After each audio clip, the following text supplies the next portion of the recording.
भद्रवाह की हर छोटी बड़ी खबर पर रहेगी हमारी नज़र।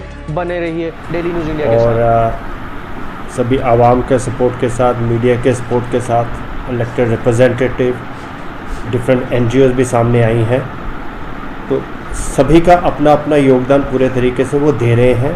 और सिचुएशन हमारे ज़िले में इस समय सेटिस्फैक्ट्री पोजीशन है। हम तो यही चाहेंगे इमीडिएटली जितनी जल्दी हो सके ये वाला सारा चीज़ जो त्रासदी है ख़त्म हो जाए और हम वापस अपनी जो रूटीन की लाइफ है, नॉर्मल जो लाइफ है, उस तरफ बढ़ें। हम उस तरफ बढ़ रहे हैं। लॉकडाउन जो रिस्ट्रिक्शंस हैं वो एक्सटेंड की गई हैं, मंडे तक थी, अब अगले मंडे 31 तक रिस्ट्रिक्शन एक्सटेंड की गई हैं। उसमें कई जगह से एक रिक्वेस्ट आई थी कि मॉर्निंग में हमने जो 4 घंटे में एसेंशियल कुछ सर्विसेज का खोला जाता है ताकि लोग अपनी ज़रूरत की चीज़ें करते रहें, उसमें टाइम की एक्सटेंशन मांगी थी लोगों ने। तो उसमें ये किया गया है कि कल से हम उसको 6 से 10 की वजह 7 से 11 कर रहे हैं। उससे क्या रहेगा कि जो टाइम 7 से शुरू हो रहा है उससे थोड़ा सा लोगों को सकर मिलेगा, तो लोग अपनी जो ज़रूरत की चीज़ें हैं उसमें आ सकेंगे। उसमें मेरी उन्हीं से अपील यही रहेगी कि अपना कोविड प्रोटोकॉल है उसको लेके चलें। रिलैक्स होने की ज़रूरत ही नहीं है, हमें हर चीज़ को बड़े ही सीरियसनेस के साथ इसको ऑब्ज़र्व करना है ताकि ये जो केसेस हैं ये हमारे ना बढ़े। जो केसेस हो रहे हैं वो इमीडिएटली हमारे ठीक होकर लोग घर जा सकें। इस समय हमारे यहाँ 1100 से ऊपर केस हो गए हैं, जो एक्टिव केसेस हैं 1101 प्रिसाइसली। उनमें से 64 केस ऐसे ही हैं जिनकी ट्रीटमेंट हो रहा है, बाकी सारे एसिम्प्टोमेटिक केसेस हैं। तो एसिम्प्टोमेटिक केसेस इंपॉर्टेंट है क्योंकि वो होम आइसोलेशन में है और होम आइसोलेशन में उनको खुद को अपना ध्यान रखना पड़ता है और हमारी तरफ से भी उनका प्रॉपर लाइजन है कि किसी भी वक्त उनको किसी भी तरह की तकलीफ़ होती है या सिम्टम्स बिगड़ते हैं तो इमीडिएटली इस पोजीशन में हों कि हम उनको हॉस्पिटलाइज करके उनका इलाज कर सकें।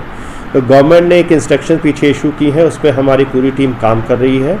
उसमें यह है कि हर पंचायत में कम से कम 5 बेडेड कोविड केयर सेंटर हम बनवा रहे हैं।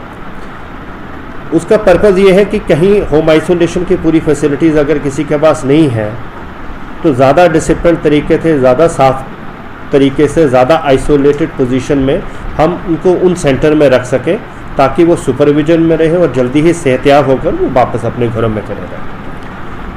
वैक्सीनेशन हमारे ज़िले में बड़ा प्राइम फोकस है। पिछले कई दिनों से कोशिश यही की जा रही है कि जगह जगह जाके लोगों को अवेयर करें।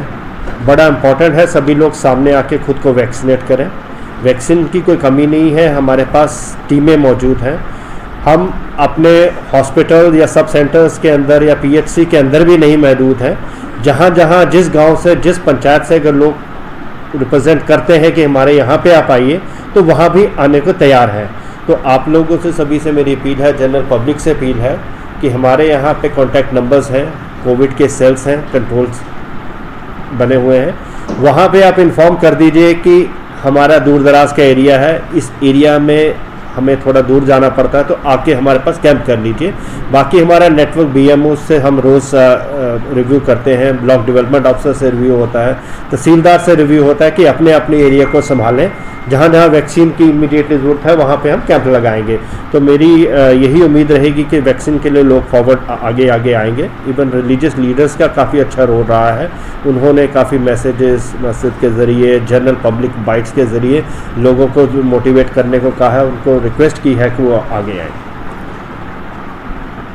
हॉस्पिटल में अगेन मैं ऑक्सीजन जनरेशन प्लांट की बात करूंगा, जो हमारा सबसे बड़ा फोकस है। इस समय काम चल रहा है और होपफुली इसी हफ्ते में शायद वो कमीशन हो जाए। इस समय वहाँ पे ऑक्सीजन जनरेशन प्लांट की एज सच उसकी जो टेस्टिंग हो रही है, एयर ड्रायर है, कंप्रेसर है, इनकी टेस्टिंग हो चुकी है। आज ऑक्सीजन जनरेशन प्लांट की टेस्टिंग है और फिर उसको जो हमारा एग्जिस्टिंग मैनीफोल्ड है उसके साथ कनेक्ट कर दिया जाएगा। जहाँ से अभी ऑक्सीजन सप्लाई हो रही है वो सिलेंडर के ज़रिए हो रही है। तो जैसे ही ये प्लांट सप्लाई होगा हमारे पास 2 मोड हो रहेंगे, एक आपका थ्रू सिलेंडर हो जाएगा और थ्रू हमारा ये हो जाएगा। 1-2 चीज़ें आने वाली हैं, ऑक्सीजन चेंज ओवर पैनल वगैरह है, तो वो MED डिपार्टमेंट देख रहा है। चीफ इंजीनियर साहब के साथ मेरी रोज़ बात होती है, वो रेगुलरली मॉनिटर कर रहे हैं और होपफुली इस हफ्ते में हम शायद डोडा को एक ऑक्सीजन जनरेशन प्लांट 750 लीटर्स पर मिनट का मिल जाएगा। सर, जो 5 बेडेड आइसोलेशन वार्ड जो रूरल एरिया में बनाने थे वो कितना कंप्लीट अभी हुआ है?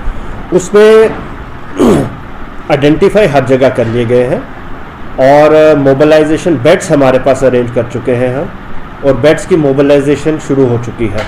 जहाँ जहाँ हमारे पास डंप में बेड पड़े थे, जहाँ जहाँ स्टोर्स में पड़े थे, वहाँ से सामान जाना शुरू हो गया है। कई जगह बेड लग गए हैं, बेडिंग प्रॉपर तरीके से होगी। उसके बाद हर कोविड सेंटर के लिए एक मेडिकल ऑफिसर, हर के लिए तो पॉसिबल नहीं है, लेकिन 5-6 पंचायत पे एक हमारा जो मेडिकल ऑफिसर है जो उसको सुपरवाइज़ करेगा। उसके बाद फील्ड स्टाफ हमारे CMO साहब ने लगा दिया है, और उसके अलावा मेडिसिन्स की रिक्वायरमेंट जो लोकली अवेलेबल है वो रिक्वायरमेंट वहाँ पे मीट कर दी जाएगी। कुछ ऑक्सीजन कंसनट्रेटर वगैरह हमने रिक्विजिशन किए हैं मेडिकल सप्लाइज़ के यहाँ पे, वो हर एक सेंटर पे कम से कम एक हम कोशिश करेंगे वहाँ पे रहेगा, ताकि कभी कोई दिक्कत आ जाए ट्रांसपोर्टेशन के टाइम, क्योंकि ये जो कोविड केयर सेंटर है ट्रीटमेंट सेंटर नहीं है। अगेन मैं बोलूँगा इसमें आइसोलेशन केसेस है, लेकिन आइसोलेशन केसेस में अगर कोई सिम्टम्स आ जाते हैं तो उसको इमीडिएटली कई बार ऑक्सीजन की रिक्वायरमेंट होती है, तो उसके लिए ऑक्सीजन कंसनट्रेटर या टिल जब तक वो नियरेस्ट कोविड केयर सेंटर में ना पहुँचे तब तक के लिए वो फैसिलिटी भी हम वहाँ पे दे रहे हैं। तो 3-4 दिन के अंदर अंदर ये सारे सेंटर्स फंक्शन करना शुरू हो जाएंगे। सर, ब्लैक फंगस में एक वायरस आया है, उसके लिए इंतजामिया कितनी तैयार है? उसके लिए मेडिकल डिपार्टमेंट पर पूरा सेंसिटाइज्ड है।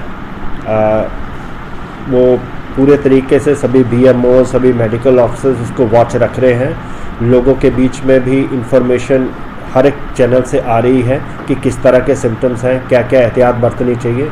वो सारी एडवाइजरीज़ वगैरह हम इशू की है, मेडिकल ऑफिसर ने भी की है, और जगह जगह हम भी फील्ड फंक्शन के थ्रू भी इसको पूरी एरिया को हम अवेयर करवा रहे हैं। सर लास्ट, असल लोगों में एक काफ़ी प्रॉब्लम आ रही है कि GMC में जो OPD बंद है, तो कब तक वो शुरू की जाएगी ताकि जो पेशेंट्स जो आ रहे हैं OPD में अपना चेकअप के लिए उनको कुछ राहत मिले? देखिए, हमारी तो कोशिश यही रहती है कि हर चीज़ सही तरीके से स्मूथ चलती रहे, लेकिन कई बार ऐसी सिचुएशन आ जाती है जब हमें किसी चीज़ को दूसरी चीज़ पे प्रायोरिटी देनी पड़ती है। OPD फ़िलहाल सस्पेंडेड इसलिए थी क्योंकि GMC जो है सारे केसेस, जो भी सीरियस केसेस हैं आपके, मॉडरेट और सिम्टोमेटिक केसेस, सीवियर केसेस को हैंडल कर रहा है। इस समय हमारे पास 64 ऐसे सिम्टोमेटिक केसेस हैं। रामबन, किश्तवाड़, डोडा सभी का उस पर फुटफॉल है, तो वहाँ पे ऑक्सीजन किसी तरह की कमी ना होनी चाहिए, बेड की किसी तरह कमी ना होनी चाहिए।